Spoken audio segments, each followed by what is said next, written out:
ஆனா கோவிலுக்கு போனா மட்டும் யாருக்கிட்டையும் சொல்லாம ரகசியமா போய், ஏன்னா அந்த சாமி எனக்கு மட்டும்தான் அருள் புரியணும், இன்னும் என் ஃப்ரெண்டுக்கோ என்னுடைய உறவினருக்கோ அருள் புரிஞ்சிடக்கூடாதுன்னு அந்த எங்கேயோ போறான் சார். இவன் எங்கேயோ ஏதோ போய் மந்திரவாதியை பார்த்துட்டு வரான். கோயம்புத்தூர்ல ஒரு மெஜிஷியன் இருக்காரு. அங்க போக ஆரம்பிச்சதுல இருந்து இவனுக்கு பணமா குவியுது. ஏதோ மந்திரம் போட்டுக்கிட்டே இருக்கான். கார் வாங்கிட்டான், பங்களா வாங்கிட்டான், இப்படி ஒரு பாப்பார். அப்புறம் அவர் ஃபாலோ பண்ணி வருவார், இவர் எங்க போறாரு. அது மாதிரி ரகசியமா வச்சுப்பாங்க. இந்த நல்ல விஷயங்களை ஷேர் பண்ணாம, குட் மார்னிங் அப்படின்னு ஒரு மெசேஜ் வந்ததுன்னா அதை உடனே ஷேர் பண்ணி, நம கமலவாசினி நமஹா இந்த மந்திரத்தை 108 முறை சொன்னால் செல்வம் பெருகும் அப்படின்னு ஒரு மெசேஜ் வந்தா அதை அப்படியே ஸ்கிரீன்ஷாட் எடுத்து சேவ் பண்ணி வச்சுக்கோன்னு தவிர ஃபார்வேர்டு பண்ண. குட் மார்னிங் மட்டும் தான் ஃபார்வேர்டு பண்ண. நல்ல விஷயங்களை நாம் எல்லோருக்கும் சொல்ல வேண்டும்.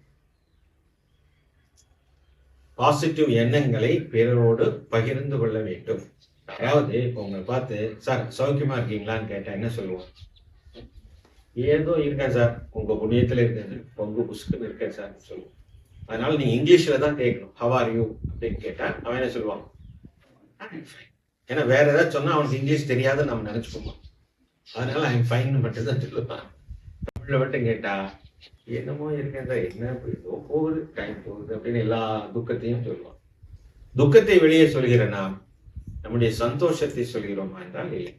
So spread the message of love and compassion. அன்பை பகிருங்கள், பிற உயிர்களுக்கு கருணையை காட்டுங்கள். நாம் வளரும், மேலும் மேலும் நம்ம வளரும். ஸோ நம்ம பாசிட்டிவான ஒரு எண்ணங்களுக்குள் வரும் பொழுது நம்முடைய வளர்ச்சி தூய்மையானதாக இருக்கும்.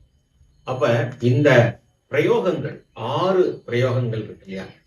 நமஹா, ஸ்வாஹா, ஸ்வஷட், ஓம், ஔஷட், பட். இப்ப இது எல்லாமே பிரயோகம்னு சொல்றோம்.